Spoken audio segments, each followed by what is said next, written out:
I-unboxing natin ang bago nating binili na kayani. Nung natikman ko yung kayani na yan, mga sisi, naramdaman ko na ang sarap pala niya. Tapos maganda siya sa katawan, mga sisilab. Hindi sumasakit yung mga balikat ko, lalo na sa trabaho ko na laging nagpapako sa trabaho ng factory namin.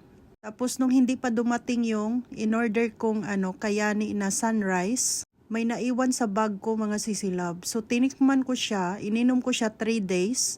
Tapos ngayon natikman ko siya, mga sisilab, natanggal yung lahat ng pagod ko. So, ang maganda lang sa kayani na yan, lagi akong tumatai, mga sisilab. Tapos yung hangin yata sa loob ng ating katawan, lumalabas siya, mga sisilab. Kaya lagi akong nauutot. Kaya nung na-try ko siya ng 3 days, so in-order na ako yan, mga sisilab. In-order ko na siya.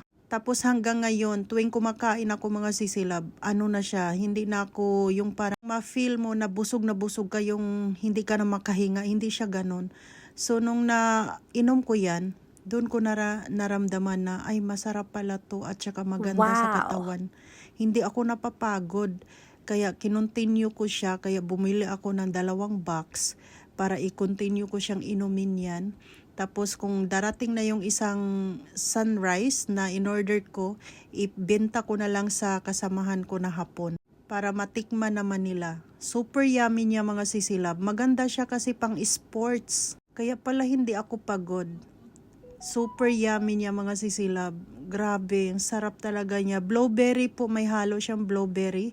Maganda pala to sa yung sports, nag-gym, ganyan. Thank you for watching.